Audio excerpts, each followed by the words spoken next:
வாங்கங்க தீபாவளி பலகாரத்தில் 6வதா நம்ம தேங்காய் பர்ஃபி எப்படி செய்யலாம்னு பார்க்கலாம். ஒரு பாத்திரம் எடுத்துக்கோங்க. அதில் 1 ஸ்பூன் நெய் தடவி இந்த மாதிரி தடவி எடுத்து வச்சுக்கலாம். அடுப்பில் ஒரு கடாய் வச்சுக்கோங்க. 2 ஸ்பூன் அளவு நெய் சேர்த்துக்கோங்க.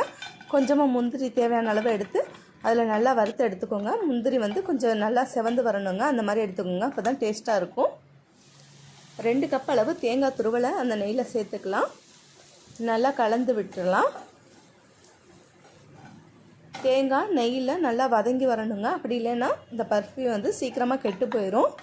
பாருங்கள், இந்த அளவுக்கு வறுத்துட்டு ஒரு கிண்ணத்தில் மாற்றிக்கலாம். அதே கடாயில் 1 கிண்ணம் அளவு வெல்லம் சேர்த்து கொஞ்சமாக தண்ணி சேர்த்துக்கலாம். நல்லா கலந்து விட்டுருங்க. இதுக்கு பதம்லாம் தேவையில்லைங்க. கொஞ்சம் பிசுபிசுப்பு தன்மை வந்துட்டால் போதும். ரொம்ப பாகு முருகிருச்சுன்னா பர்ஃபி ரொம்ப ஹார்டாக மாறிடுங்க. இப்போ தேங்காய் துருவல் அதில் சேர்த்து நல்லா கலந்து விட்டுறலாம். இந்த ஈரப்பதம் நல்லா வற்றி நல்லா சுருண்டு வர்ற அளவுக்கு கிளறிக்கிட்டே இருக்கலாம். 1/2 ஸ்பூன் அளவு ஏலக்காய் தூள் சேர்த்துக்கலாம். 1 பிஞ்ச் அளவு சுக்குத்தூள் சேர்த்துக்கலாம். சின்ன குழந்தைங்க சாப்பிடும்போது தேங்காய் இருக்கிறதுனால சீக்கிரமாக செரிமானமாகாது, அதனால் கொஞ்சமாக சுக்குத்தூள் சேர்த்துருக்கேன். நீங்கள் தேவைன்னா சேர்த்துக்கலாம், இல்லைன்னா அவாய்ட் பண்ணிக்கலாம். பாருங்கள், இந்த பதம் வந்துட்டால் போதுங்க. நம்ம நெய் தடவி வச்சுருக்க பாத்திரத்தில் இதை மாற்றிக்கலாம்.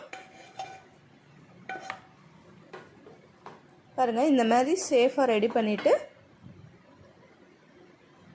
ஒரு 10 நிமிஷம் ஆறுனதுக்கப்புறமா சின்ன சின்னதாக கட் பண்ணியிருக்காங்க. பீஸ் போட்டுக்கோங்க. ஏன்னா ரொம்ப நேரம் ஆயிடுச்சுன்னா கொஞ்சம் ஹார்டாகிருங்க. அதுக்கப்புறம் பீஸ் போடுறது கொஞ்சம் சிரமமாக இருக்கும். ஒவ்வொரு பீஸ் மேலேயும் ஒவ்வொரு முந்திரி எடுத்து நம்ம இந்த மாதிரி அழுத்தி வச்சிடலாங்க.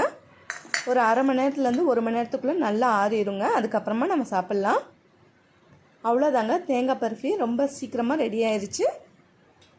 செஞ்சு பார்த்துட்டு எப்படி இருந்துச்சுன்னு கமெண்ட்டில் சொல்லுங்கள். என்னோடய சேனல் உங்களுக்கு பிடிச்சிருந்துச்சுன்னா லைக் பண்ணுங்கள், ஷேர் பண்ணுங்கள், மறக்காமல் சப்ஸ்கிரைப் பண்ணி வச்சுக்கோங்க. தேங்க்யூ.